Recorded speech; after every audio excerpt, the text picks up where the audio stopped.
नमस्कार। मैं केशवराय विश्व हिंदी अकादमी और मालवा रंगमंच समिति का अध्यक्ष। मैं इस समय इंदौर हवाई अड्डे पर हूँ और जैसा कि विश्व हिंदी अकादमी और मालवा रंगमंच समिति पिछले 30 वर्षों से हिंदी के प्रचार प्रसार में जिन लेखकों का, साहित्यकारों का, कवियों का, फिल्म गीतकारों का, विद्वानों का योगदान है, संस्था उन्हें हिंदी दिवस 14 सितंबर और विश्व हिंदी दिवस 10 जनवरी को विश्व हिंदी अकादमी से सम्मानित करती है।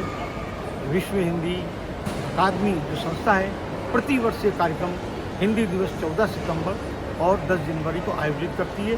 ये 3 दिवसीय होता है, 2 दिवसीय उज्जैन और इंदौर में और 14 सितंबर को इस्कॉन में, जैसा कि इस बार है। तो इस बार भी जैसे कि अंतर्राष्ट्रीय परिसंवाद है, जो देश विदेश के हिंदी से भी उसमें अपनी विचार रखेंगे कि हिंदी कैसे विकास कर रही है विश्व स्तर पर, कैसे वो अपनी तीसरी भाषा बन रही है विश्व स्तर की। तो अंतर्राष्ट्रीय परिसंवाद के साथ साथ कवि सम्मेलन, मुशायरा है, रंगमंच है, नाटकों का बहुत बड़ा योगदान है हिंदी को बढ़ाने में। उसके बाद फिल्म गीतकार जो अपनी अपनी बात रखते हैं, फिल्मों के गीतों को सुनकर कई लोगों ने देश विदेश में हिंदी सीखी है और उसके बाद सभी हिंदी सेवियों को विश्व हिंदी अकादमी सेवा सम्मान से सम्मानित किया जाता है। तो इस तरह से ये 14 सितंबर की तैयारी, मैं मध्य प्रदेश में आया था अभी, तो तैयारियां हो रही हैं। 2 दिवस यहाँ है और 1 दिन वहाँ है और इसीलिए देश विदेश के सभी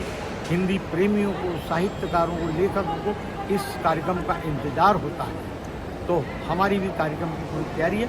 और दूसरी बात, हमारी एक पुस्तक आ रही है, विश्व स्तर पर उसकी चर्चा है और हिंदी की विकास यात्रा, जो अभी से इतनी उसकी अग्रिम बुकिंग हो गई है कि शायद हमारे लिए बहुत ही आश्चर्य की बात है और हम सक्रिय हैं, लगातार कार्यक्रम करते हैं। यही हमारा एक उद्देश्य और वो सफल होता आ रहा है, क्योंकि जैसे ही हमने इसकी घोषणा की तो पाठकों की, लेखकों की, साहित्यकारों की पुस्तक को खरीदने में रुचि हुई। तो 14 सितंबर के लिए हमारी तैयारियां हो रही हैं। आप भी उस कार्यक्रम में आएँ और कार्यक्रम को सफल करें। धन्यवाद।